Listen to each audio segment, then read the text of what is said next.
बताइए कितना कितना मार्क्स आया? पूजा जी कितना आया? आप तो 20 सॉल्व की थी ना? 21 ma'am. 17 ma'am. 20 out of 17। Very good. तीन कौन कौन सा क्वेश्चन रॉन्ग हुआ है हमको बताइएगा। आपका कितना है निशांत जी? 21 मैम।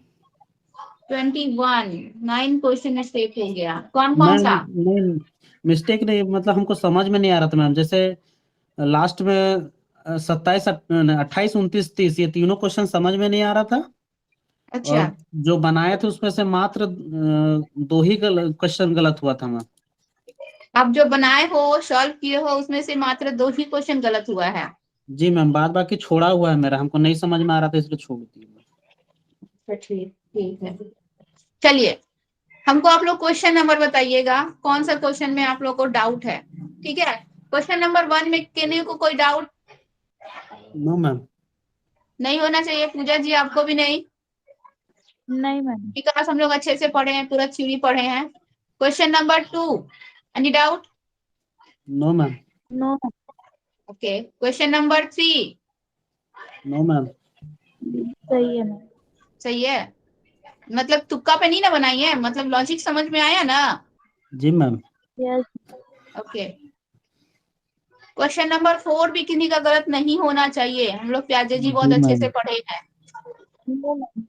गलत है पूजा जी? नहीं मैम। सही है ना? यस मैम सही है। Okay, question number 5 five. भी यही गलत होगा किसी का? No ma'am. गलत। गलत हो गया question number 5। Yes. Yes. Question number 5 में क्या बोल रहा है? प्याजे जी के अनुसार सीखने के लिए निम्न में से क्या सबसे आवश्यक है? प्याजे जी सीखने के लिए क्या, प्याजे जी सीखने के लिए सबसे आवश्यक क्या बोले हैं? पुनर्बलन और सजा को बोले हैं? हम लोग यहाँ पे नो मैम। रेनफोर्समेंट की बात और पनिशमेंट की बात कभी नहीं किए हैं प्याजे जी ने। ओके, अवलोकन और अनुकरण का जिक्र प्याजे जी ने किया है, लेकिन सबसे आवश्यक का बात भी नहीं किया है इसको। भाषा विकास को सामाजिक अंतःक्रिया को सुसाध्य करता है, तो सामाजिक अंतःक्रिया का जिक्र हम लोगों के प्याजे जी ने किया नहीं है। समाज के साथ इंटरेक्ट होके बच्चे जो हैं भाषा का विकास करते हैं या फिर भाषा सीखते हैं, इसका जिक्र प्याजे जी ने नहीं किया है। प्याजे जी ने ना ही समाज का जिक्र किया है, ना ही भाषा का जिक्र किया है ना? विद्यार्थियों द्वारा सक्रिय खोजबीन, ये हम बार बार आप लोग को बोलते हैं कि प्याजे जी क्या कहते हैं कि बच्चे अपने वातावरण के साथ खुद ही इंटरेक्ट होके क्या करते हैं, अपने ज्ञान का निर्माण खुद ही करते हैं। ये हम बात बार बार बोलते हैं, ये वही चीज तो है, विद्यार्थियों द्वारा सक्रिय खोजबीन। प्याजे जी ने सबसे आवश्यक अगर बात जो की है सीखने के लिए, तो विद्यार्थियों द्वारा सक्रिय खोजबीन की बात की है। विद्यार्थी जो है बिना किसी की सहायता के स्वयं से अपने ही संज्ञान के बल पर क्या करते हैं, अपने वातावरण के साथ सक्रिय खोजबीन करके अपने संज्ञान का निर्माण करते हैं। Any doubt? No ma'am. Clear हुआ? ले वाइगोस्की वाला क्वेश्चन गलत हुआ है आप लोगों का किसी का? नो मैम सही है। निशांत जी? नहीं है। निशांत जी का आवाज नहीं आ रहा है। निशांत जी मैम वो हट फिर से लेफ्ट हो गए क्या? ये क्वेश्चन गलत लेफ्ट हो गया है। अच्छा, तो वाइगोस्की जी मैम वाला हम लोग का, निशांत। इसमें हम लोग का नेगेटिव में ये क्वेश्चन पूछ रहा है। निशांत जी है ना प्रेजेंट? जी मैम, मेरा नेटवर्क शायद छोड़ दे रहा है इसलिए बार बार कट हो जा रहा है। चलिए आप बताइए, क्वेश्चन नंबर 6 में आपको कोई डाउट है? निशांत जी स्क्रीन पे देखिए क्वेश्चन नंबर 6। No ma'am. नहीं है ना? No ma'am. Next, Vygotsky ji प्याजे जी से रिलेटेड, विकास से रिलेटेड क्वेश्चंस आप लोग का डाउट नहीं होना चाहिए, हम ज्यादातर उम्मीद यही रखते हैं आप लोगों से। क्वेश्चन नंबर 7, ले वाइगोस्की के अनुसार बच्चे चिंतन और व्यवहार करने के तरीके कैसे अर्जित करते हैं जिससे समुदाय की संस्कृति का निर्माण होता है? क्वेश्चन नंबर 7 आप लोग का रॉन्ग है? No no ma'am. मैम सही है। पूजा जी सही है ना? एकदम सिंपल सा है, सामाजिक अंतरक्रिया के द्वारा। ठीक है, अगला बोल रहा है कोहेल वर्ग। क्या ये निशांत जी कोहेल वर्ग नहीं पढ़े हैं, लेकिन पूजा जी आप कोहेल वर्ग पढ़ी जी हैं, मैम, पढ़ी है ना? ये हम छोड़ दिए ये थे मैम। पढ़े हैं। ये बस हम सही छोड़ है। दिए थे मैम। ये आप छोड़ दिए हैं। देखिए प्याजे निशांत जी, आप इसको समझिए। बोल रहा है लॉरेंस कोहेल वर्ग द्वारा दिए गए नैतिक विकास में सार्वभौमिक नैतिक सिद्धांत अभिनय विकरण किसमें सही वर्णित है। ठीक है, हम आपको एक चीज और बताए थे। क्या बताए थे कि लॉरेंस कोहेल वर्ग का नैतिक विकास का सिद्धांत में कोहेल वर्ग जी ने क्या बोला है, 3 भागों में क्या कर दिया है, डिवाइड कर दिया है। और उस 3 भाग का प्रत्येक का 2-2 भाग है। पहला हम लोग क्या पढ़े थे, पूर्व परंपरागत नैतिक तर्कना का स्तर, जिसको हम लोग के कोहेल वर्ग ने 2 भागों में बांटा है। निशांत जी ध्यान से समझिए और इसको सॉल्व करने का खुद से कोशिश कीजिएगा। तो पहला जो था उनका पूर्व परंपरागत नैतिक तर्कना का स्तर, जिसको कोहेल वर्ग जी ने 2 भागों में बांटा है। 2 भागों में बांटा है। उसका पहला जो पार्ट है उसको हम लोग कहते हैं दंड और आज्ञाकारिता उन्मुक्ता। ठीक है, और इसी का जो दूसरा है उसको कहते हैं साधनात्मक उन्मुक्ता। दंड और आज्ञाकारिता उन्मुक्ता और दूसरा है साधनात्मक उन्मुक्ता। दंड पहला जो हम लोग का पूर्व परंपरागत जो अवस्था है, इसके जो 2 भाग है, ये हम लोग का है 4 से 10 साल की अवस्था तक का। ठीक है, इस अवस्था में बालकों में जो भी नैतिकता आती है, इस स्टेज में बालकों में हम लोग क्या देखे थे कि शैशवावस्था में बालकों में नैतिकता नहीं होती है, नहीं होती है ना। हम लोग यही ना देखे थे, पूर्व बाल्यावस्था से बालकों में नैतिकता आती है, शैशवावस्था में बालकों में नैतिकता नहीं होती है। तो इस स्टेज में जो है पहला जो हम लोग का दंड और आज्ञाकारिता उन्मुक्ता, यानी कि बच्चे जो है जो कुछ भी नैतिक आचरण करते हैं वो अपने माता पिता के मानकों के अनुसार करते हैं, दंड के भय से करते हैं। इस स्टेज में बच्चे जो है दंड से दूर रहना चाहते हैं, पनिशमेंट नहीं पाना चाहते हैं। अब गौर कीजिएगा, इस स्टेज के बच्चे जो होते हैं कि हम ऐसा नहीं करेंगे, हम ऐसा करेंगे तो मम्मी हमको मारेगी। ठीक है, बोलते हैं ना प्राय बच्चे। तो प्राय बच्चे इस स्टेज में जो भी नैतिक आचरण करते हैं या दिखाते हैं वो अपने बड़ों के मानकों के अनुसार करते हैं और दंड से दूर रहने के लिए करते हैं। इसीलिए इसको कहते हैं दंड और आज्ञाकारिता उन्मुक्ता, यानी कि दंड से दूर रहने के लिए वो अपने बड़ों का, अपने माता पिता के आज्ञाओं का क्या करते हैं, पालन करते हैं। इसको कहते हैं दंड और आज्ञाकारिता उन्मुक्ता। दूसरा है हम लोग का इसी का जो है हम लोग का पूर्व परंपरागत का ही है, जो है हम लोगों का साधनात्मक या फिर आदान प्रदान। ठीक है, या तो हम लोग उसको साधनात्मक बोलेंगे या फिर हम उसको क्या बोलेंगे, आदान प्रदान उन्मुक्ता। इसमें क्या होता है, इस स्टेज में बच्चे उसी स्टेज के हैं, इस स्टेज में भी बच्चों में जो भी नैतिकता आती है वो अपने बड़ों के कहे अनुसार ही आती है। लेकिन इस स्टेज में क्या होता है, बच्चों में एक प्रकार का लालच की भावना होती है। ठीक है, बच्चे इस स्टेज में जो होते हैं अपने बड़े, अपने माता पिता का क्या करते हैं, सहयोग करते हैं या साथ देते हैं किसी भी कार्य में। क्यों, क्योंकि उनके बदले वो उनसे क्या चाहते हैं, रिटर्न में कुछ चाहते हैं। ठीक है, जैसे कि सपोज डैट वो मम्मी जो है, मम्मी कुछ काम कर रही है, चाहे कुछ भी कर रही है, तो वो मम्मी का क्या कर रहे हैं, काम में हाथ बटा रहे हैं या उनकी हेल्प कर रहे हैं, और उसके बदले मम्मी से कुछ ना कुछ रिटर्न वो चाहते हैं। पापा दौड़े दौड़े आए, पापा के लिए बेटा पानी लेकर गया। ठीक है, क्यों लेकर गया, उसके मन में इस बात का लालच है, इस बात की भावना है कि पापा मेरे लिए कुछ ना कुछ बाहर से लेकर आए होंगे।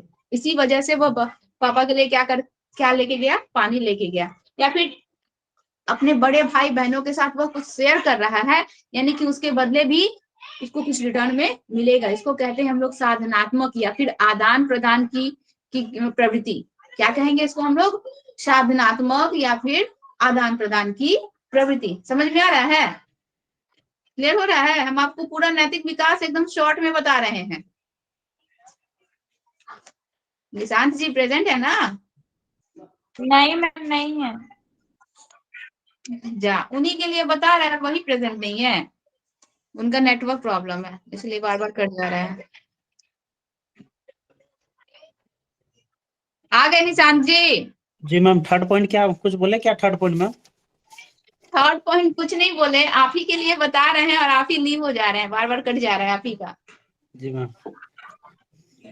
हम बता रहे थे पहला आपका क्या था, ये दंड और आज्ञाकारिता उन्मुक्ता, जिसमें बच्चे जो है दंड से दूर रहने के लिए अपने माता पिता के आज्ञाओं का पालन करते हैं। हम ऐसा नहीं करेंगे, हमको मम्मी डांटेगी, हमको पापा मना किए हैं, हम ऐसा नहीं करेंगे। तो बच्चे जो है दंड के भय से क्या करते हैं, बड़ों के आज्ञाओं का पालन करते हैं। ऐसा नहीं है कि उनमें नैतिकता आती है, वो केवल दंड से बचने के लिए अपने नैतिकताओं का आचरण करते हैं। दूसरा था हम लोग का साधनात्मक उन्मुक्ता, जिसमें बच्चे जो है कि आदान प्रदान उन्मुक्ता, जिसमें बच्चे जो है अपने मम्मी पापा या अपने बड़ों जनों की हेल्प इसलिए करते हैं ताकि उसके रिटर्न में, उसके बदले में उनको उसके बदले कुछ प्राप्त होगा। ठीक है, अपने भाई बहनों से कुछ चीज शेयर कर रहे हैं ताकि वो भी उनको कुछ शेयर करे, अपने मम्मी या पापा की हेल्प कर रहे हैं ताकि बदले में उनको कुछ मिले। ये था हम लोग का क्या है, साधनात्मक उन्मुक्ता। ठीक है, अब दूसरा, ये हम लोग पहला का 2 पार्ट देखे। दूसरा जो है हम लोगों का रूढ़िगत नैतिक तर्कना का स्तर। दूसरा क्या हो जाएगा हम लोग का, रूढ़िगत नैतिक तर्कना का स्तर। हम लोग का पहला क्या था, पूर्व परंपरागत स्तर, या फिर हम लोग इसको परंपरागत स्तर भी कह सकते हैं। रूढ़िगत नैतिक तर्कना का स्तर भी बोलेंगे, या फिर इसको हम लोग क्या बोलेंगे, परंपरागत स्तर भी कहेंगे। इसके भी 2 भाग होते हैं। तो ठीक है, रूढ़ी गात क्या बोले मैं? रूढ़िगत, गात नहीं, रूढ़िगत नैतिक तर्कना का स्तर या फिर परंपरागत नैतिक तर्कना का स्तर, इसका नाम है सेकंड। रूढ़िगत नैतिक तर्कना का स्तर या फिर परंपरागत नैतिक तर्कना का स्तर। पहला वाला था पूर्व परंपरागत नैतिक तर्कना का स्तर, ठीक है, या पूर्व रूढ़िगत नैतिक तर्कना का स्तर। ठीक है, ये स्टेज जो होता है हम लोग का 10 से 13 साल की अवस्था में होता है। कौन सी अवस्था में होता है, 10 से 13 साल की अवस्था में ये वाला हम लोग का स्टेज होता है। इस स्टेज में क्या होता है, हम लोग का बच्चे जो होते हैं, अब जो बच्चों के अनुसार जो है, बच्चों में इस प्रकार की नैतिकता आ जाती है, इतना उनका बुद्धि लब्धि हो जाता है कि वो नैतिकता खुद से क्या अच्छा है क्या बुरा है वो जान सके।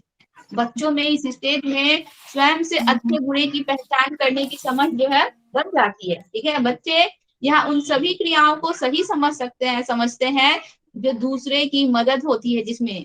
ठीक है, जैसे कि मान लीजिए दूसरे का हम मदद कर रहे हैं, वो हमारा तारीफ कर रहा है, वाहवाही हमारा बहुत, हमको बहुत ये कर रहा है, ये क्या बोल रहे हैं, नहीं मैम, वो भाई आया था, दरवाजा खोलने बोल रहा था। हाँ, तो यह जो होता है 10 से 13 साल की अवस्था का होता है। इसमें बच्चों में इतनी नैतिकता, स्वयं की नैतिकता आ जाती है, दूसरों के मानकों के अनुसार बच्चे इसमें काम नहीं करते हैं। सही गलत की पहचान करना इस स्टेज में बच्चों में आ जाता है। और इसको भी 2 भागों में बांटा है। पहला इसका भाग होता है अच्छा लड़का अच्छी लड़की उन्मुक्ता। पहला क्या होता है, अच्छा लड़का अच्छी लड़की उन्मुक्ता। और इसी का दूसरा जो होता है समाजीकरण संपोषित उन्मुक्ता। ठीक है, ये दूसरा का 2 भाग है। दूसरा का पहला होता है अच्छा लड़का अच्छी लड़की की उन्मुक्ता, और दूसरा होता है इसी का सामाजिक संपोषित उन्मुक्ता। ठीक है, देखिए अच्छा लड़का अच्छी लड़की उन्मुक्ता में क्या होता है, बच्चों में इस स्टेज में जो बच्चे होते हैं उसमें दूसरों का अनुमोदन पाने की क्षमता बहुत ज्यादा तीव्र होती है, और निर्मोदन से वो लोग दूर रहते हैं। ठीक है, अब अनुमोदन का मतलब उनकी प्रशंसा कीजिए, उनकी तारीफ कीजिए, तो वो चीजें उनको बहुत अच्छी लगती है। निर्मोदन का मतलब आप उनको क्रिटिसाइज कीजिए, आप उनकी शिकायत कीजिए। ठीक है, तो ये चीजों से वो दूर भागना चाहते हैं इस स्टेज में। समझ में आया? बच्चा है, मान लीजिए बच्चा पढ़ने में बहुत तेज है, और पेरेंट्स या फिर उसके फ्रेंड सर्कल जो है बहुत ज्यादा बच्चे की तारीफ कर रहे हैं, तो बच्चे को ये सुनने में बहुत ज्यादा क्या होगा, खुशी होगा। और अगर पेरेंट्स अपने फ्रेंड सर्कल के साथ अपने बेटी की बुराई कर रहे हैं, तो ये निर्मोदन सुनने में उनको क्या होता है, बहुत बुरा लगता है। तो बच्चे निर्मोदन से क्या होते हैं, इस स्टेज में भागते हैं, दूर भागते हैं, और अनुमोदन को पाना चाहते हैं, यानी कि अपनी प्रशंसा सुनना चाहते हैं, अपनी तारीफ सुनना चाहते हैं। और अपनी प्रशंसा और तारीफ सुनने के लिए वो उसी प्रकार के कार्य करते हैं जिसमें उनको उनकी प्रशंसा मिले और तारीफ उनका हो। ठीक है, वो बहुत कम ऐसे कार्य करेंगे जिसमें क्या हो, उनका तिरस्कार हो या फिर उनकी शिकायत की जाए। वो ज्यादातर ऐसे कार्य करेंगे जिसमें उनकी प्रशंसा हो। इस स्टेज में देखिएगा ना, 10 से 12 साल के बच्चों को देखिएगा ना, ज्यादातर वो आप लोग का दूसरों का हेल्प करना चाहते हैं। किस लिए? इस स्टेज में वो लालच की भावना से नहीं, ठीक है, इसलिए केवल अपनी प्रशंसा और तारीफ सुनने के लिए।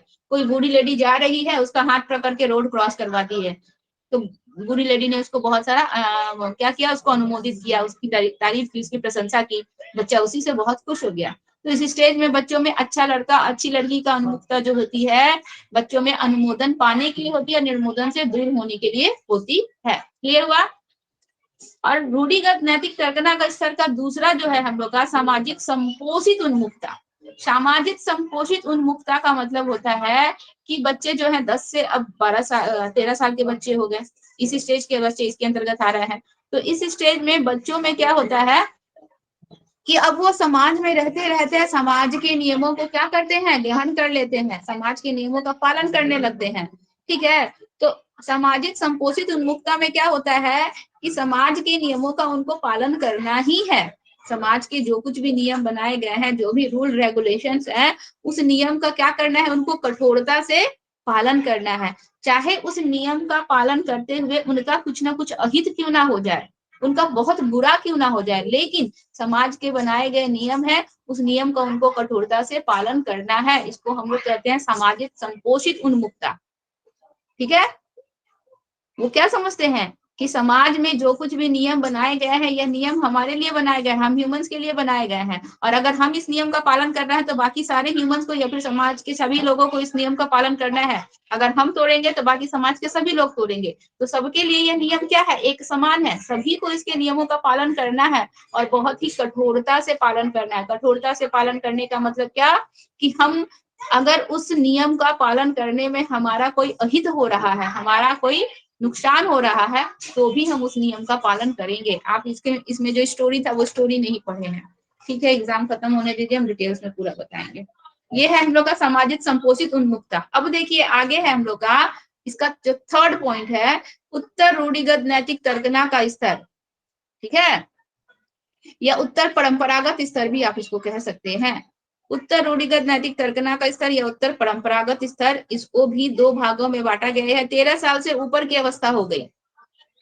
ठीक है, ये हम लोग 18 साल तक ही लिमिट नहीं रखेंगे, उससे ऊपर की भी अवस्था चली जाएगी। इस अवस्था में बच्चों में जो नैतिक आचरण जो होता है पूर्णतः आंतरिक नियंत्रण पर होता है। यानी कि अब बच्चे जो होते हैं, फर्स्ट स्टेज में हम लोग क्या देखे, बच्चों में जो नैतिकता आई वो दूसरों के मानकों के अनुसार आई, यानी कि माता पिता के कहे अनुसार दंड से बचने के लिए आई। इसके बाद सेकंड पॉइंट में हम लोगों ने क्या देखा कि उस स्टेज में बच्चों में जो नैतिकता आ रही है सामाजिक नियमों का पालन करने के अनुसार आ रही है। समाज में रह रहे हैं, समाज के नियम बनाए गए हैं, उनको क्या करना है, उसको कठोरता से पालन करना है।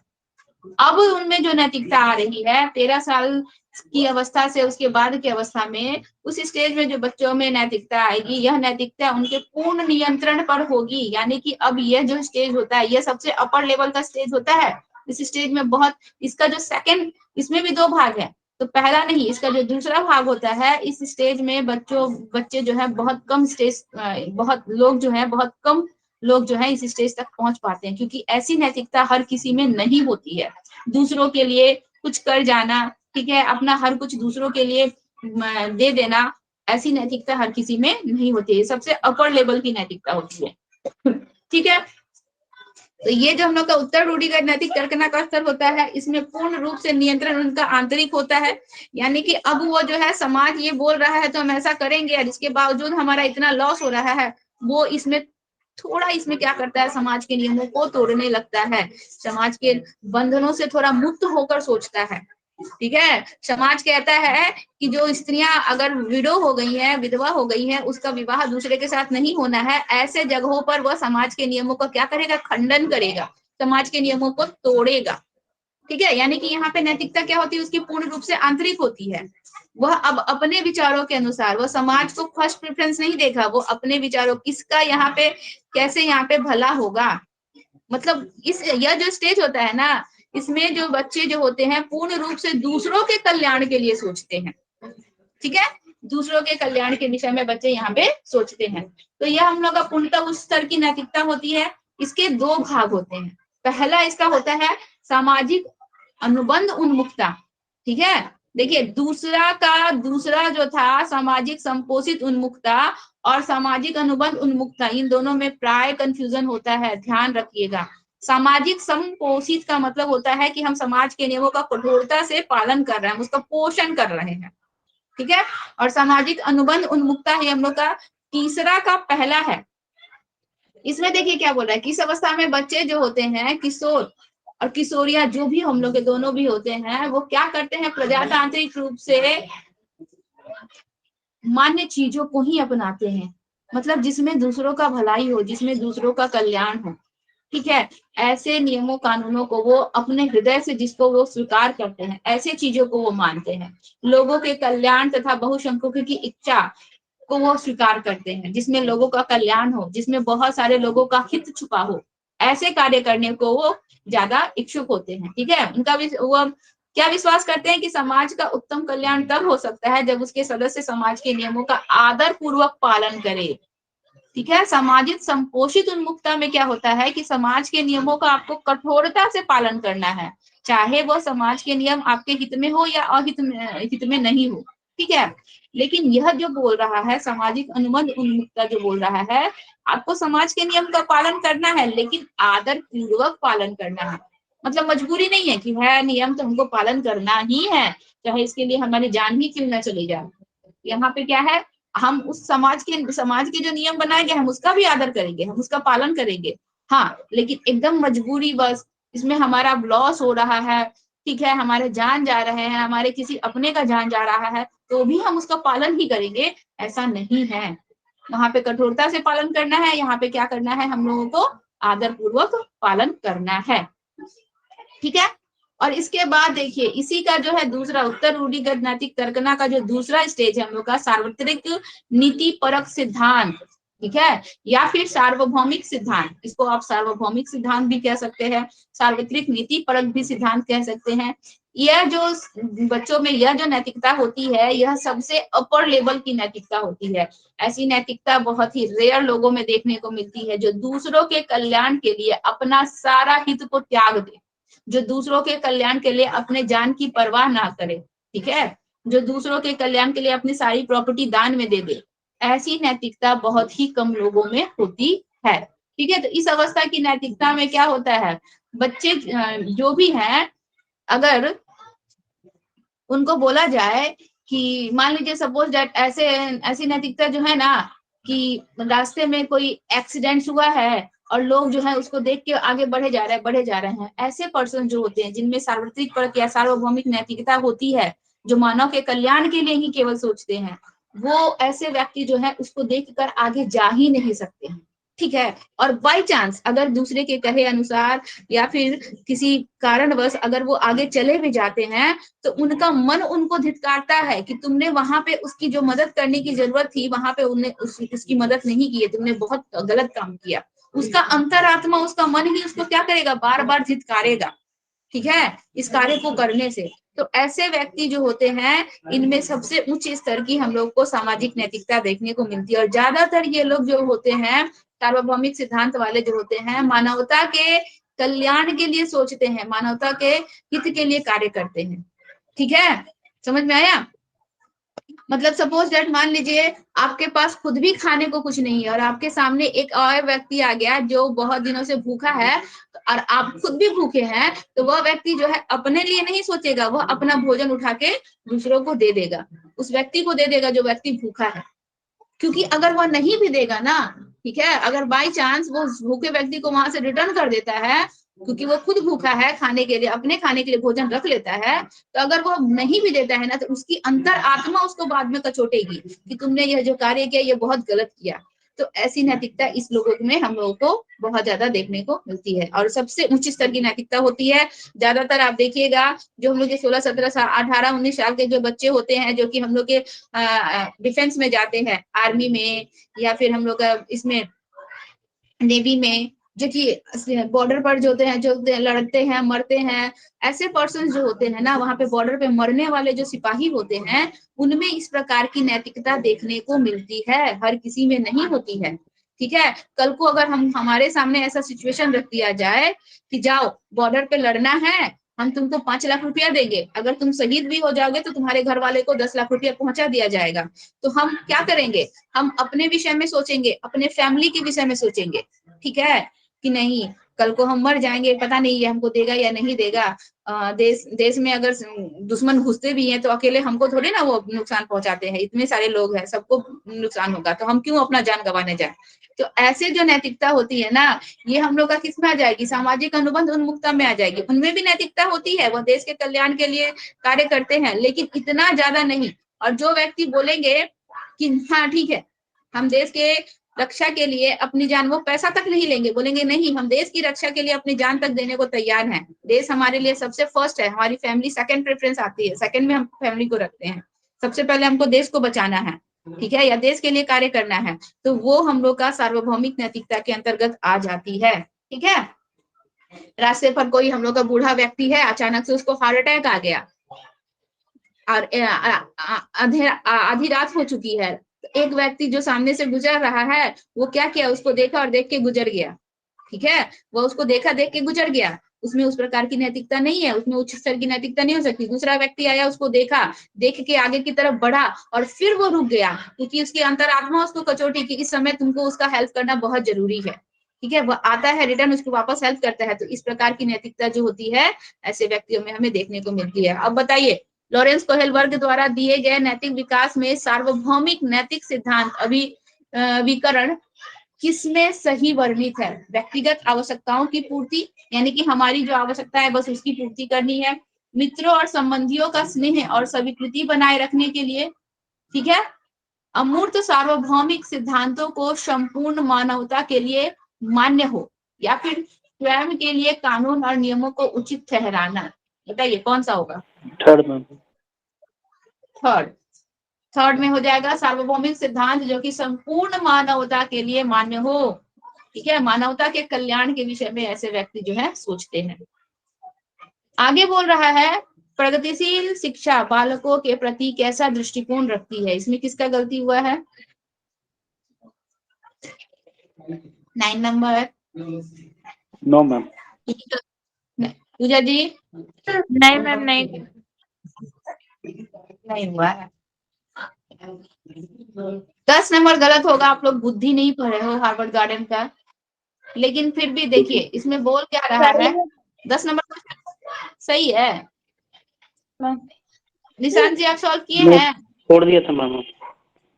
इसलिए हम लोग का हार्वर्ड गार्डन का बुद्धि टॉपिक का है जो कि हम लोग पढ़े नहीं है, ठीक है, बोल रहा है कौन सा विकल्प बुद्धि प्रकार के लिए हार्वर्ड गार्डन के अनुसार सही है, ठीक है। हार्वर्ड गार्डन जो है उन्होंने बुद्धि के ऊपर हम लोग का पूरा सिद्धांत लिखा है जो कि हम लोग पढ़े नहीं है, पढ़ेंगे नेक्स्ट टाइम। इसमें बोल रहा है कि हार्वर्ड गार्डन जी ने जो बुद्धि का सिद्धांत दिया है ना, तो बुद्धि का सिद्धांत किस किस को हम लोग को बता, ये कौन कौन सा विकल्प जो है वो बुद्धि के अनुसार हम लोग का सही है। एक बुद्धिमान व्यक्ति जो होता है जिसकी बुद्धि लब्धि जो है हम लोग का 100+ हो जाती है, उसका बुद्धि क्षमता जो किस किस क्षेत्र में जो होती है वो सर्वोपरि होती है, ठीक है। तो देखिए ऑप्शन नंबर 4 देखिए, अंतर व्यक्ति, आप लोग को एक चीज बताए थे, अंतरा व्यक्तिक और अंतर व्यक्तिक बताए थे ना, अंतरा व्यक्तिक और अंतर व्यक्तिक इन दोनों का अंतर भी बताए थे। जी मैम बताए थे। हाँ, तो ऐसे व्यक्ति जो होते हैं हार्वर्ड गार्डन के अनुसार अंतर व्यक्ति जो व्यक्ति होते हैं वो दूसरों के साथ कम्युनिकेशन करने में, कैसी परिस्थिति में किस प्रकार के वाक्यों का शब्दों का प्रयोग करना है, सिचुएशंस को कैसे हैंडल करना है, ये सब में ऐसे इंसान जो होते हैं पारंगत होते हैं, प्रकृतिवादी होते हैं, यानी कि मतलब किसी भी चीज के अगर किसी व्यक्ति से बात कर रहे हैं या किसी चीज के विषय में जान रहे हैं तो उसके बेसिक को वो तुरंत ही पकड़ लेते हैं, जान लेते हैं कि इसका बेसिक क्या है, इसकी प्रकृति क्या है, ठीक है। मान सपोज दैट वो हम ही से बात कर रहे हैं और बात करते करते वो हमारे नेचर को, हमारी प्रकृति को वो जान गए कि हमारा प्रकृति कैसी है, हमारा नेचर कैसा है, हम कैसे लोगों के साथ बिहेव करेंगे, ठीक है। वो हमारे बातों से ही बहुत जल्दी वो इंसान को पकड़ना या भांपना जान जाते हैं। शारीरिक रूप से क्रियाशील ऐसे व्यक्ति जो होते हैं बहुत ज्यादा एक्टिव भी होते हैं। तो यहाँ पे हम लोग का हार्वर्ड गार्डन के अनुसार यह जो ऑप्शन है, ऑप्शन नंबर 4, यह सबसे अच्छा ऑप्शन है। चिकित्सक या फिर जीव विज्ञान या फिर वाद्य यंत्र विशेषज्ञ हो सकते हैं, हर कोई इंसान में इस तरह की एबिलिटी नहीं होती है। कसरती, रचनात्मक और अभिव्यक्तिशील, ठीक है, तो जरूरी नहीं रचनात्मक एक व्यक्ति हो सकता है, अभिव्यक्तिशील हो सकता है, लेकिन कसरती जरूरी है एक व्यक्ति में ये सारे गुण आए, ठीक है। बुद्धि जो होता है वह अंतर्व्यक्तिक, प्रकृतिवादी और शारीरिक रूप से क्रियाशील के अंतर्गत हम लोग का रचनात्मक भी आ जाएगा, अभिव्यक्ति वाला भी आ जाएगा, व्यवहारिक भी आ जाएगा, यह सब आ जाएगा, केवल इसका लास्ट पॉइंट में ये सारे वाक्य आ जाएंगे, इसीलिए हम लोग का ऑप्शन नंबर 4 यहाँ पे राइट है। चलिए क्वेश्चन नंबर 11, गलत नहीं होना चाहिए। लेव वाइगोस्की के परिप्रेक्ष्य में भाषा, गलत है। No ma'am. No ma'am. 12 number, question number 12, एक सह शैक्षिक कक्षा में अध्यापक का निम्न में से कौन सा व्यवहार नहीं करना चाहिए क्योंकि वह जेंडर रूढ़िवादिता को पुनर्बलित करेगा? कौन सा होगा? First ma'am. एक समान लिंग के समूह बनाना और लड़के और लड़कियों को पृथक पृथक अधिगम कार्य देना, पहला वाला। हम लड़का और लड़कियों का ग्रुप अलग अलग नहीं बताएंगे, हम इससे क्या कर रहे हैं, रूढ़िवादी भावना को और ज्यादा पुनर्बलित कर रहे हैं और ज्यादा बढ़ावा दे रहे हैं। इसीलिए ऑप्शन नंबर 1। पूजा जी गलत है ये वाला?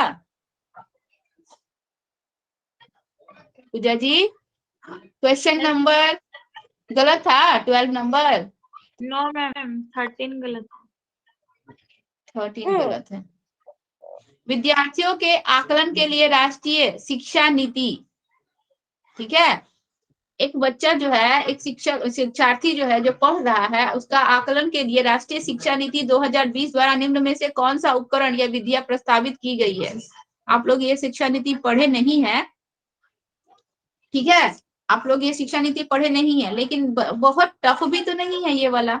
इसमें क्या बोल रहा है हम लोगों का कि 2020 द्वारा निम्न में से कौन सा उपकरण, हम बच्चों का आकलन कर रहे हैं कि बच्चे जो कुछ भी इस क्लास में या कक्षा में बताया गया है उसका वो पूर्ण रूप से उसको ऑब्जर्व कर रहे हैं या नहीं, उसको वो समझ रहे हैं या नहीं, सीख रहे हैं नहीं।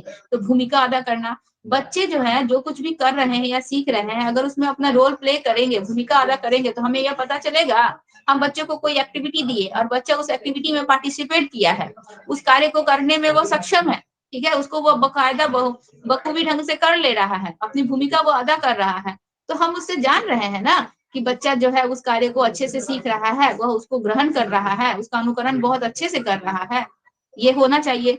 समूह में कार्य करना बहुत जरूरी होता है। बच्चों को समूह में कार्य करवाने से बच्चे जो है एक दूसरे से सीखते हैं, उनमें सामूहिक भावना बढ़ती है, समूह में सहयोग की भावना आती है। तो समूह के माध्यम से बच्चों को किसी भी अधिगम को करवाना चाहिए। और उससे हम क्या करेंगे, राष्ट्रीय शिक्षा नीति 2020 भी बच्चों को सामूहिक रूप से कार्य करने को अग्रसर करने को कहती है, ठीक है, कि बच्चों को ग्रुप कोई भी एक्टिविटीज दीजिए या फिर कोई भी बच्चों को ऐसा हम लोग का प्रोजेक्ट वर्क दीजिए, परियोजना दीजिए, बच्चों को समूह में करने के लिए दीजिए। बच्चे समूह में करेंगे ना तो बच्चे एक दूसरे से सीखेंगे भी, अपने नॉलेज को एक दूसरे से शेयर करेंगे, सहयोग की भावना आएंगे। तो यह कार्य भी हम लोग का क्या है, बहुत इंपॉर्टेंट है। पोर्टफोलियो बनाना, पोर्टफोलियो बनाना का मतलब होता है, जैसे कि मान लीजिए आप लोग उस दिन बताए थे ना पोर्टफोलियो का मतलब, सपोज दैट लड़की का विवाह होता है तो उनका बायोडाटा बनाया जाता है। उस बायोडाटा में लड़की का सारा डिटेल्स दे दिया जाता है, उसका नाम क्या है, उसका हाइट कितना है, उसका कलर क्या है, उसका कितना क्वालिफिकेशन है,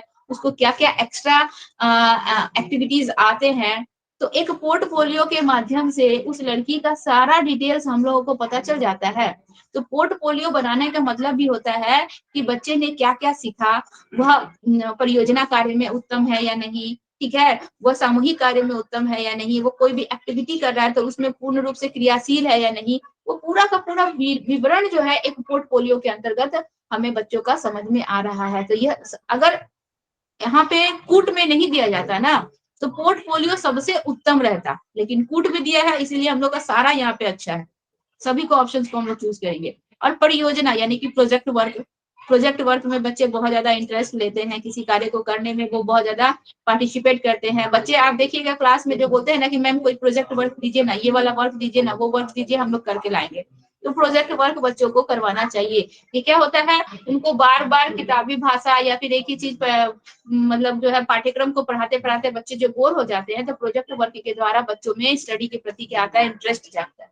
यहाँ पे हम लोग का ऑप्शन चारों का चारों सही है, ठीक है, ऑप्शन ए 2 3 4 चारों के चारों ऑप्शन हम लोग के क्या है यहाँ पे सही है, एक भी गलत नहीं है। 2020 जो होता है यह सारी विधियों को प्रस्तावित करता है, ठीक है।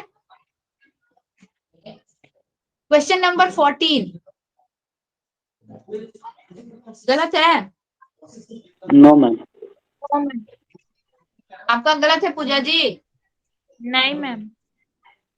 15 क्वेश्चन नंबर 15 देखिए, 15 जो क्वेश्चन दिया हुआ है, ये पता है ये क्वेश्चन जो है हम लोगों का 2000 लास्ट ईयर जो क्वेश्चन हम लोग का वन कंप्यूटर बेस्ड, ये पहला कंप्यूटर बेस्ड एग्जाम वाला क्वेश्चन है। ये हर अलग अलग डेट पे जो अलग अलग क्वेश्चन पेपर भेज रहा था ना, वो उसी में से एक है ये। इसी टाइप का आप लोग को क्वेश्चन आएगा, ठीक है।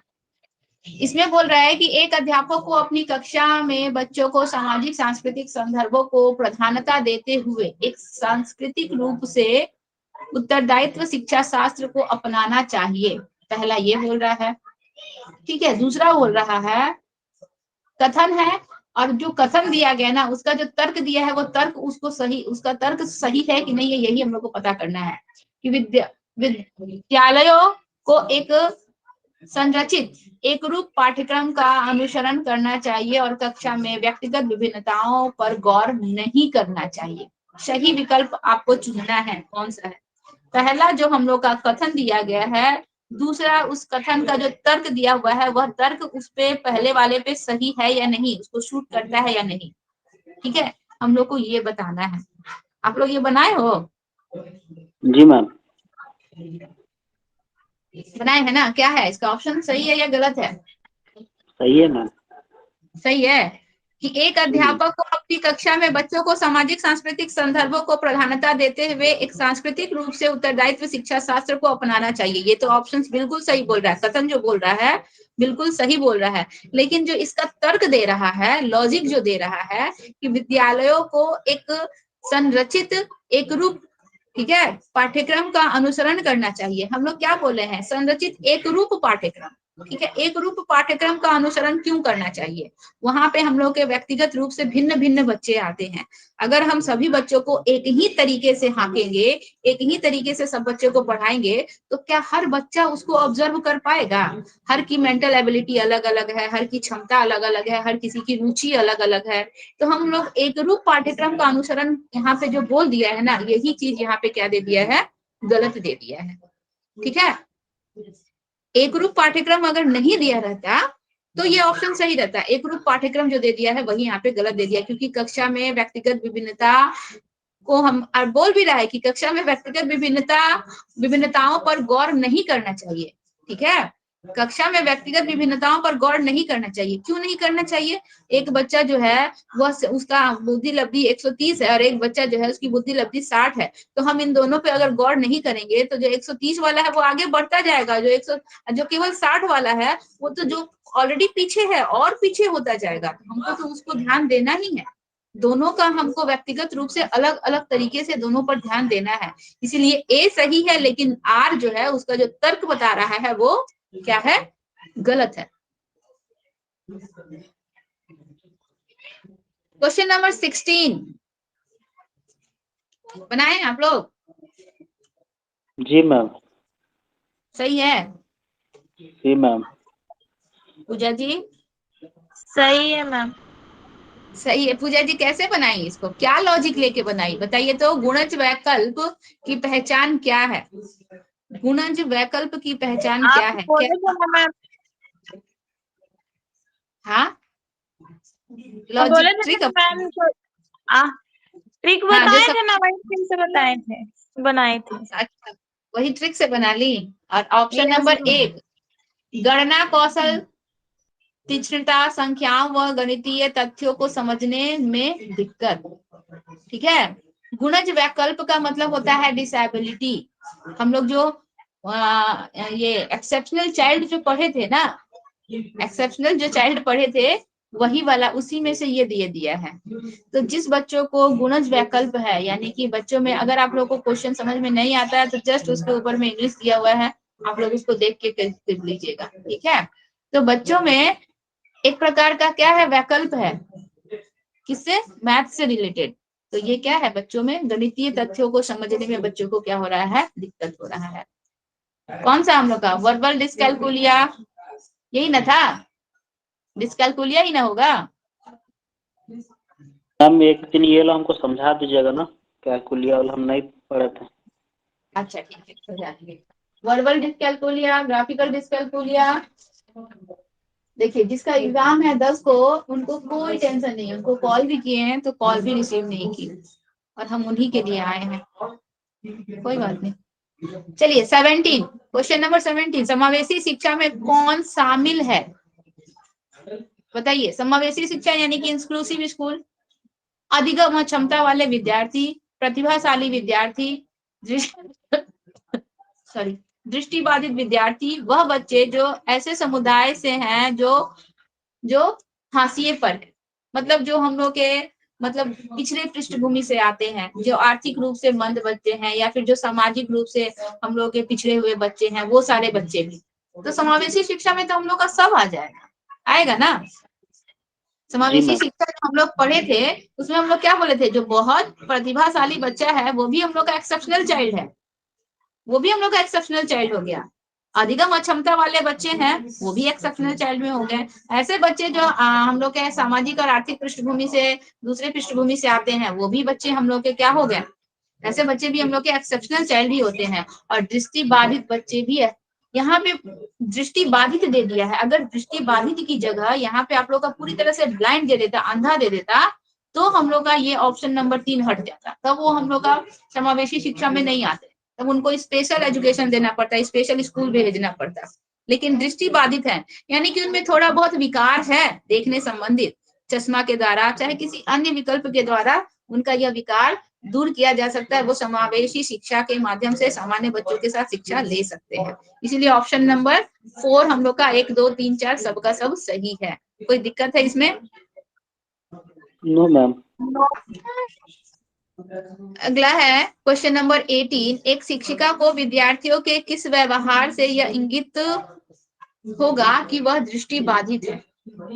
ठीक है, कोई बच्चा है जो दृष्टि बाधित है, तो एक शिक्षिका कैसे जान जाएगी कि वह दृष्टि बाधित है? ये आप लोग का ऑप्शन गलत नहीं होना चाहिए, हमको लगता है। नहीं गलत है मैम। सही है, सही है ना दोनों जान का आप लोगों का? ये गलत नहीं होना जी मैम। चाहिए। जी मैम सही है। चलिए आगे बढ़िए। 19 नंबर, मेधावी अधिगमकर्ताओं की जरूरतों को पूरा करने के लिए एक अध्यापिका को क्या करना चाहिए? जो बहुत ब्रिलियंट बच्चा है, एक्सेस ब्रिलियंट बच्चा है, जिसको हम लोग सृजनात्मक बच्चा कह सकते हैं, प्रतिभाशाली बच्चा कह सकते हैं, तो ऐसे बच्चों की जरूरतों को पूरा करने के लिए अध्यापिका को क्या करना चाहिए? कार्यों को समझने के लिए निश्चित निर्देशन और विस्तृत दिशा निर्देशक देना, निर्धारित पाठ्यचर्या की सख्ती से अनुसरण करना, मानकृत आकलन युक्ति का इस्तेमाल करना, और मध्यम से उच्चतर श्रेणी के चिंतन वाले कार्यकलाप देना। क्या इसका आप लोग आंसर किए हैं? क्या होगा? 4 किया मैम। 4 किए हैं, सही है या गलत है? 4 सही है। सही है मैम, क्योंकि वो वैसे उन लोग बच्चे लोग, विशेष बच्चे लोग को विकसित करने के लिए यही सब कार्य देना चाहिए मैम, उच्च श्रेणी का। नहीं तो वो क्लास में बोर हो जाएंगे, और बोर होने के साथ साथ धीरे धीरे उनमें ये भी भावना आ जाएगी कि टीचर को कुछ आता ही नहीं है। ठीक है, हम टीचर से भी सुपीरियर हैं, वो टीचर्स को भी कोई वैल्यू नहीं देंगे। इसीलिए उनको मध्यम से उच्चतर श्रेणी के कार्यकलाप देना चाहिए, ताकि बच्चा उसमें इन्वॉल्व रहे, बिजी रहे, खाली ना रहे। ठीक है, खाली दिमाग शैतान का घर, उसको खाली नहीं छोड़ना है, तो किसी ना किसी कार्य में इन्वॉल्व रखना है, और ऐसे एक्टिविटीज देना है जो उसके लिए चुनौतीपूर्ण हो। ठीक है, इजी दीजिएगा ना तो फिर से उसमें वही अहंकार की भावना आएगी, इसीलिए उनको चुनौतीपूर्ण कार्य देना है। नेक्स्ट 20 नंबर, निम्न में से समावेशी कक्षा में किसका प्रयोग करना चाहिए? बच्चों का पृथकीकरण तो करना नहीं चाहिए। प्रतिस्पर्धात्मक कक्षा, लोकाचार करना चाहिए? No ma'am. क्या होगा इसका ऑप्शन नंबर? सेकेंड। जी मैम। सेकंड, यथोचित समायोजन, जितना ज्यादा हो सके बच्चों को सब बच्चों के साथ समायोजित करने की कोशिश करनी चाहिए, एडजस्टमेंट करवाने की कोशिश करनी चाहिए। चलिए 20 नंबर में आप लोगों को कोई दिक्कत नहीं है। 21, निम्न में से कौन से कारक अधिगम को प्रभावित करते हैं?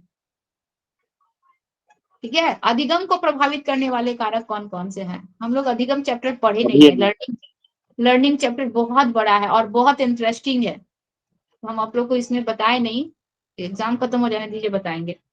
अधिगमकर्ताओं की अभिवृत्ति, अधिगमकर्ताओं की आयु, अध्यापक की शिक्षा शास्त्रीय तकनीकें, या फिर अधिगमकर्ताओं का सामाजिक सांस्कृतिक संदर्भ। क्या होगा इसका सभी ऑप्शन? मैम।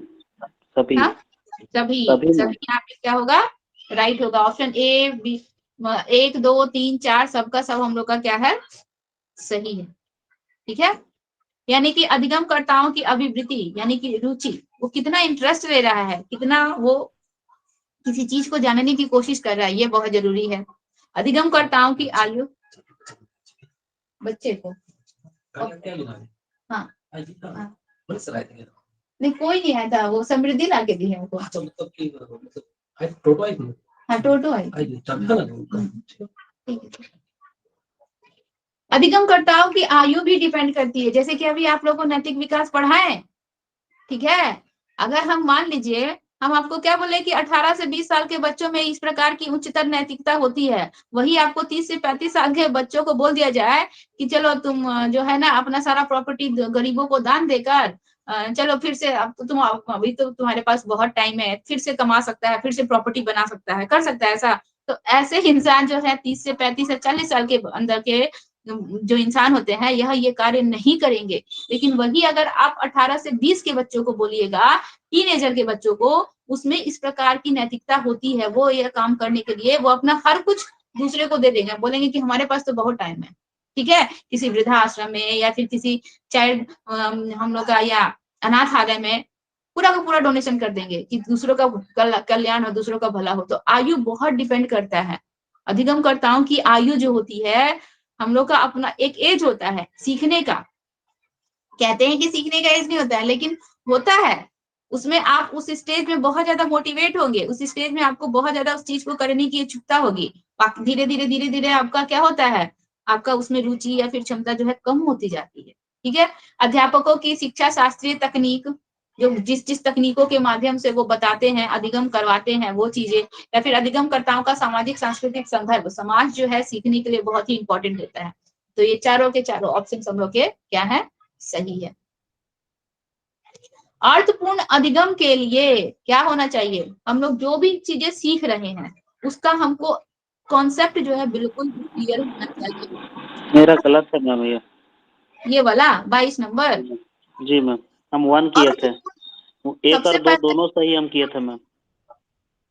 अच्छा 1 और 2 दोनों सही किए थे। देखिए पहले बोल रहा है कि अर्थपूर्ण अधिगम, अर्थपूर्ण अधिगम का मतलब होता है कि जो कुछ अधिगम का मतलब तो सबसे पहले आप जान लीजिए लर्निंग, सीखना, कि जो कुछ भी हम सीख रहे हैं उसका कॉन्सेप्ट हम पूरी तरह से क्लियरली समझ रहे हैं, ठीक है।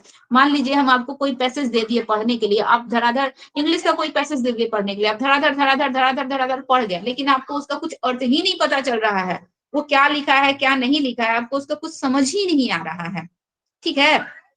तो क्या वो हम लोग का अर्थपूर्ण अधिगम है आपका? आपने जो अधिगम किया वो आपका अर्थपूर्ण अधिगम है? आप उसमें कुछ समझे, कुछ जाने, आपका कॉन्सेप्ट बना? नहीं बना। ऐसे अधिगम को हम लोग अर्थपूर्ण अधिगम नहीं कहेंगे। अर्थपूर्ण अधिगम तब होगा जब हम उसका सही से अर्थ जान सके, उसका कॉन्सेप्ट हम समझ सके, ठीक है। तो अर्थपूर्ण अधिगम के लिए क्या होगा हम लोगों का, बच्चों को बोल रहा है समादृत महसूस होना चाहिए। समादृत महसूस होने का मतलब, हम लोग जानते हैं कोई भी चीज जब भी कुछ सीखते हैं ना, तो जब तक हम लोग आंतरिक रूप से मोटिवेट नहीं होते हैं, आपकी खुद की इच्छा नहीं होगी कि सीटेड हमको निकालना है, तो आपको बाहर से कोई कितना भी पुश करे, कोई कितना भी पिन करे, आप सीटेड कभी नहीं निकालोगे, ठीक है। तो हमारा अंदर से ये महसूस होना चाहिए हमको, या फिर हमारा अपना अंदर का ये मोटिवेशन होना चाहिए कि हमको जो है सीटेड की आवश्यकता है, हमको सीटेड निकालना है। तो ही आप जो है रुचिपूर्ण तरीके से उस चीज को जानेंगे, समझेंगे और पढ़ेंगे, उसमें इंटरेस्ट लेंगे, ठीक है। ये चीज बहुत जरूरी है। बच्चों के अनुभवों को समाहित करना चाहिए। पूर्व अनुभव को बहुत ज्यादा इंपॉर्टेंट है। हम लोग जो कुछ भी पढ़ते हैं या सीखते हैं या जानते हैं ना, हमारा पुराना जो अनुभव होता है वो हम लोग का बहुत ज्यादा क्या होता है, फायदेमंद होता है। उसी पुराने अनुभव से हम लोग नए ज्ञान को अर्जित करते हैं, और नए ज्ञान में जो कुछ भी बदलाव लाना है या जो कुछ भी लाना है उसको हम लोग करते हैं। तो पुराना अनुभव हम लोग के लिए बहुत ज्यादा क्या होता है, इंपॉर्टेंट होता है। तो बच्चों के पूर्व अनुभवों को समाहित करना। हम कक्षा में भी एज ए टीचर हम बच्चों को पढ़ा रहे हैं, मान लीजिए हम बच्चों को फ्रैक्शन चैप्टर पढ़ाने गए, ठीक है, हम पहले बच्चों से क्या बोलेंगे कि आपका जो अनुभव है, आपका जो एक्सपीरियंस है फ्रैक्शंस के प्रति, पहले बताओ कि आप लोगों ने पिछली कक्षाओं में फ्रैक्शंस के विषय में क्या क्या जाना, आपको कितना नॉलेज है फ्रैक्शंस के विषय में। हम उसके पुराने अनुभव को जानेंगे और इसके बाद हम उसको ये नया नॉलेज देंगे, अब फ्रैक्शंस का पूरा डिटेल उसको देंगे। तो हम पहले जान गए कि बच्चे को इस फ्रैक्शन में ये चीजें पता है, उसको अंश क्या होता है, हर क्या होता है, ये मालूम है, उसका कॉन्सेप्ट ये क्लियर है। अब उसके आधार पर हम उसको उस चीजों को समझाएंगे। अब हम उसका पुराना अनुभव जानेंगे ही नहीं, बच्चे को अंश और हर पता ही नहीं है, और हम उसको बताने लगे डायरेक्ट फ्रैक्शन, तो बच्चा क्या समझ पाएगा? नहीं समझ पाएगा। इसीलिए पुराने अनुभवों को समाहित करना बहुत ज्यादा जरूरी होता है। ऑप्शन नंबर 3 बोल रहा है कि बच्चों को सवाल पूछने की अनुमति नहीं होनी चाहिए। ये तो ऐसे ही गलत हो रहा है निशांत जी। बच्चे जी के मैम, मन में ठीक करने में हमको लग रहा है हम गलत कर दिए मैम। नहीं, 1 और 2 सही बोल रहा है, नहीं मैम, 3 मतलब सही। हम यहाँ पे ना आंसर हाँ में अपना जो लिखे वहाँ 2 में हम टिक किए, हमको लग रहा है हम टिक करने में गलत किए होंगे मैम। हाँ, टिक करने में आप गलत किए, और ये गलती एग्जाम में मत कीजिएगा। आप घर में बैठ के अगर क्वेश्चन पेपर सॉल्व करके इस तरह का मिस्टेक कर रहे हैं, तो एग्जामिनेशन हॉल में तो आदमी टेंशन में रहता है, वहां पे ये गलती मत कीजिएगा। समझ में आया? इसका ऑप्शन नंबर 1 हम लोग का सही है, 1 और 2 सही है, 3 हम लोग का क्या है? गलत है। बच्चों को सवाल, बच्चे जिज्ञासु होते हैं, सवाल तो जी वो मैम, सवाल तो पूछेंगे। करते ही हैं मैम। हाँ, और सवाल पूछेंगे, हमको उनके सवालों का जवाब देना है, उनको मना भी नहीं करना है, और जितना जल्दी हो सके तुरंत। चलिए 23 सही है मैम। सही है पूजा जी?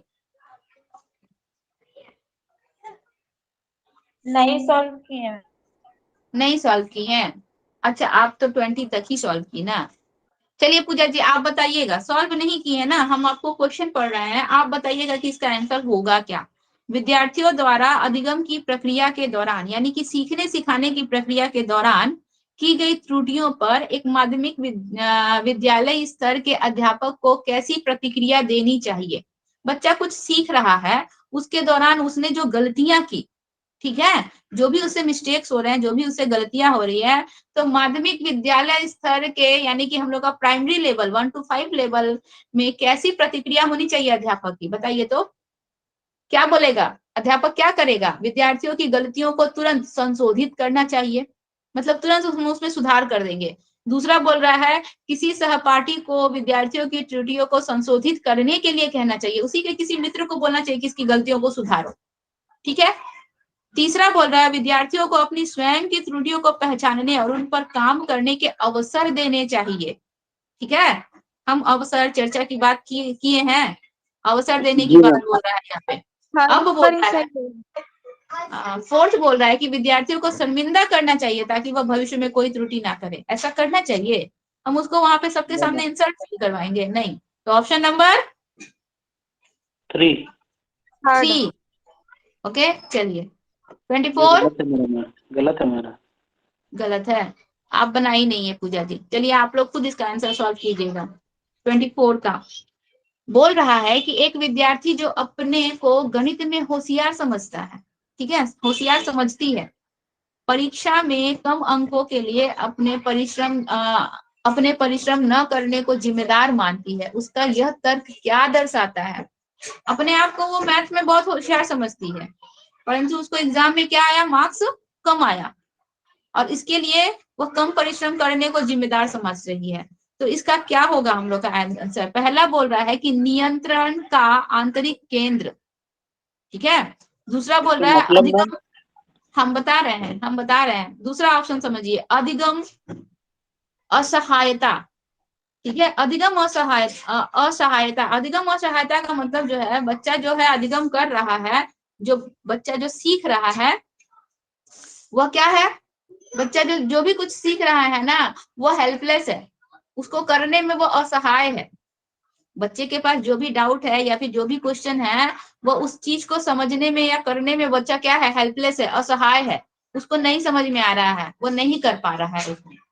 दूसरा हम समझा रहे हैं, पहला अभी आप लोग को नहीं समझाया है। तीसरा देखिए, नियंत्रण के बाह्य कारक, ठीक है।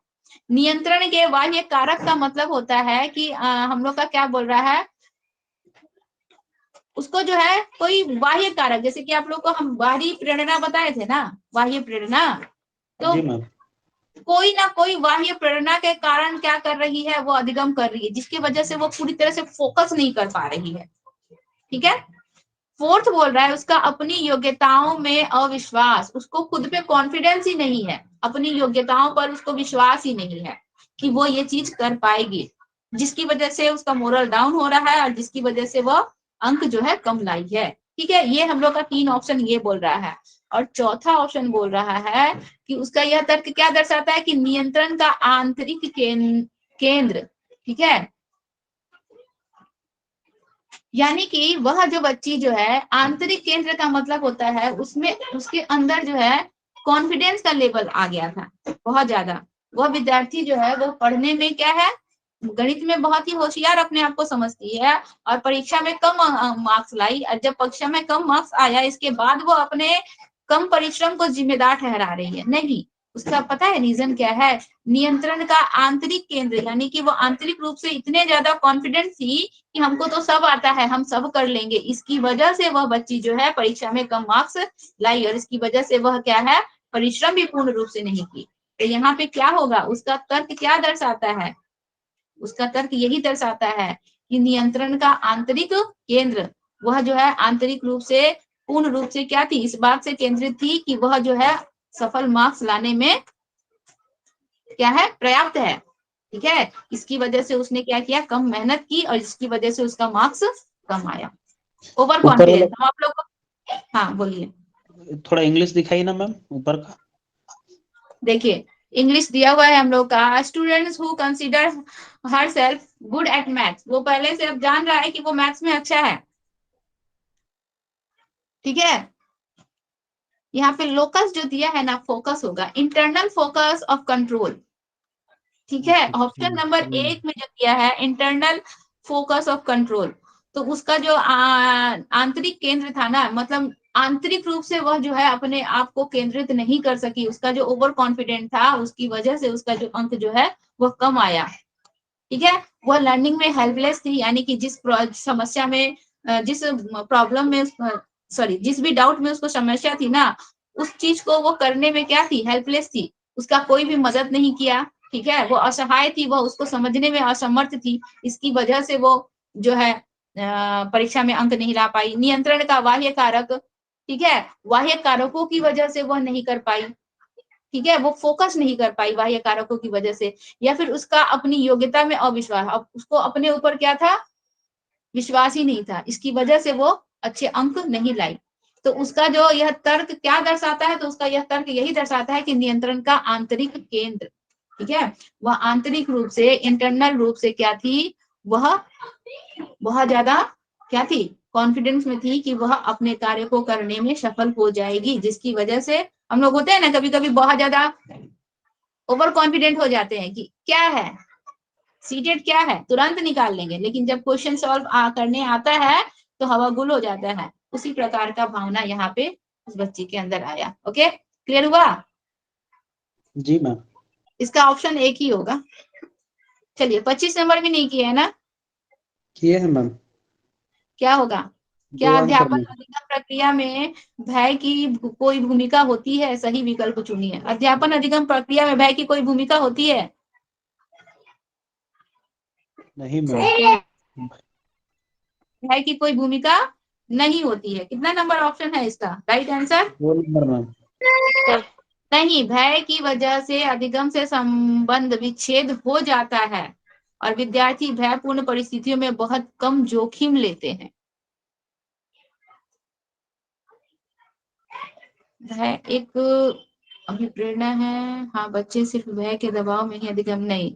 सही है, ऑप्शन नंबर 2 ही इसका ऑप्शन होगा। पूजा जी समझ में आया? ये वाला बोल रहा है कि क्या अध्यापन अधिगम प्रक्रिया में भय की कोई भूमिका होती है? भय यानी कि भय हम लोग का एक संवेग है ना, डर है, हम लोग का एक इमोशन है। डर के कारण हम लोग बहुत कुछ कर लेते हैं। ठीक है, तो सही विकल्प को चुनिए। इसमें सही विकल्प ऑप्शन नंबर 2 ही है। नहीं, भय की वजह से अधिगम संबंध विच्छेदन हो जाता है। ठीक है, हम लोग किसी भी चीज को सीखने सिखाने में भय के कारण क्या होते हैं, उस चीज पर हम लोग फोकस नहीं कर पाते हैं, उस चीज का सही से हम लोग कॉन्सेप्ट नहीं बना पाते हैं डर की वजह से। तो विद्यार्थी भयपूर्ण परिस्थिति में बहुत कम जोखिम लेता है। मान लीजिए सीटेट में अगर आप लोग का नेगेटिव मार्क्स रहता, अभी तो नेगेटिव मार्क्स नहीं है, आप लोग को अगर कुछ ना भी आए तो कोई ना कोई ऑप्शन टिक मार के आ जाओगे। लेकिन अगर इसमें नेगेटिव मार्क्स रहता है कि अगर गलत ऑप्शन करेंगे तो 1 नंबर कट जाएगा, तो आप लोग भय की स्थिति में कोई भी जोखिम उठाते? डरते ना, नहीं वो उठाते क्वेश्चंस हैं। को छोड़ देते, उस क्वेश्चंस को ही छोड़ देते। तो यहाँ पे ऑप्शन नंबर 2 हम लोग का क्या है, सही है। अधिगम से संबंध विच्छेदित हो जाता है।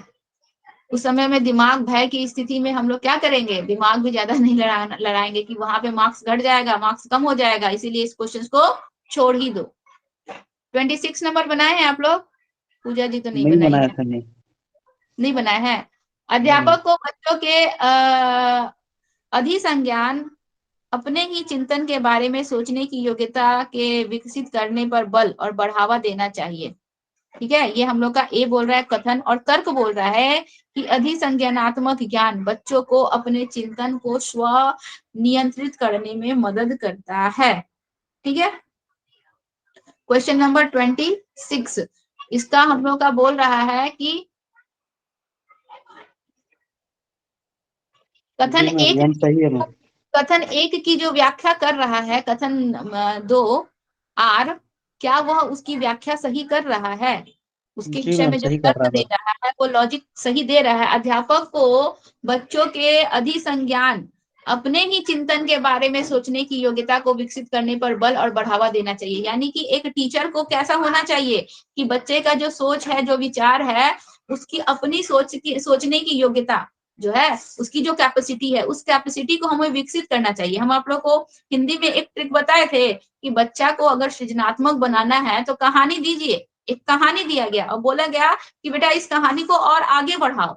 हम उसके सृजनशीलता को देख रहे हैं, उसका माइंड कितना विकसित हो रहा है उस चीज को देख रहे हैं। तो बच्चों के सोचने की योग्यता को हमको और अधिक विकसित करने पे बल देना है, बढ़ावा देना है। अध्यापक इस प्रकार के कार्य करे। और दूसरा जो तर्क दे रहा है कि अधिसंज्ञानात्मक ज्ञान बच्चों को अपने चिंतन को स्वयं नियंत्रित करने में मदद देती है। हाँ, बच्चे का जो भी सोच होता है, विचार होता है, उसको स्वयं नियंत्रित करने में जो होता है, उसका जो संज्ञान जो है, उसी का संज्ञानात्मक पक्ष जो है उसकी मदद करता है। वाइगोस्की जी क्या बोलते हैं कि बच्चे जो स्वयं से वार्तालाप कर रहे हैं, बच्चे क्या कर रहे हैं, वो स्वयं को नियंत्रित कर रहे हैं, कठिन परिस्थितियों में अपने आप को नियंत्रित करने की कोशिश कर रहे हैं। तो बच्चे का संज्ञान जो है स्वयं के चिंतन को, उसके मन में जो भी परिस्थितियां है या भी जो भी वो कुछ सोच रहा है या विचार कर रहा है, तो स्वयं को नियंत्रित करने में उसका जो है संज्ञान जो है उसका मदद कर रहा है। बच्चे जो है अपने ही संज्ञान के दम पर, अपने ही संज्ञानात्मक क्षमता, कॉग्निशंस के आधार पर जो है अपनी समस्याओं, अपनी परिस्थितियों को नियंत्रित करने का कार्य करते हैं। तो पहला ऑप्शन दूसरे ऑप्शन का क्या कर रहा है, सही व्याख्या कर रहा है। तो ए और आर हम लोग का दोनों ही सही है, और आर जो है सही व्याख्या करता है ए की। यहाँ पे ऑप्शन नंबर 1 होगा।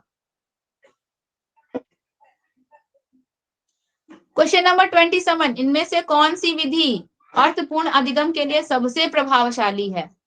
रट कर याद करना होगा नहीं, ठीक है। निष्क्रिय श्रवण, निष्क्रिय श्रवण का मतलब होता है पैसिव लिसनिंग, ठीक है।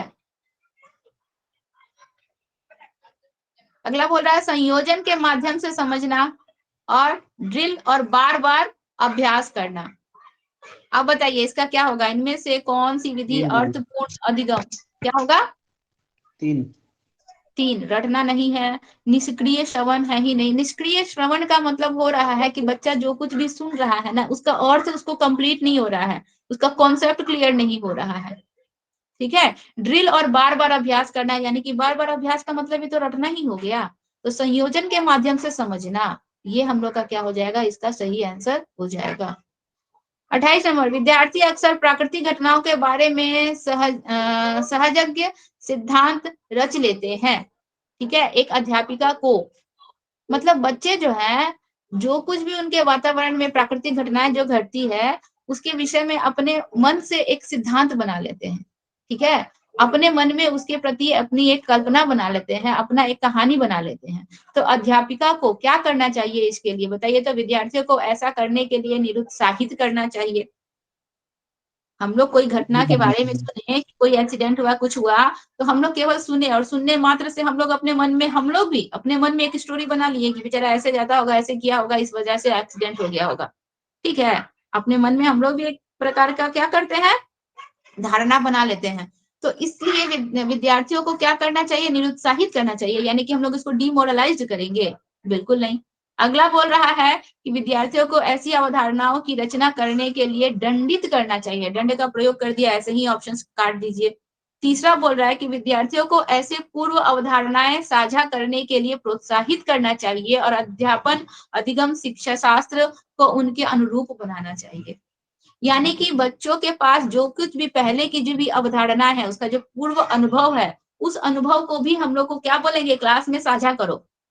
ठीक है, मान लीजिए हम बच्चे को कुछ भी पढ़ा रहे हैं, वाटर से रिलेटेड कुछ पढ़ा रहे हैं, या फिर हम लोग उसको आइस से रिलेटेड कुछ पढ़ा रहे हैं, तो हम कक्षा में बच्चों को उसकी पूर्ण अवधारणाओं को साझा करने के लिए कहेंगे, बोलेंगे कि चलो कक्षा में सबको बताओ, तुम्हारा जो भी एक्सपीरियंस है, तुम्हारे जो कुछ भी उसके प्रति जो भी विचार है, या जो कुछ भी तुम जानते हो, कक्षा में सबको शेयर करो, बताओ।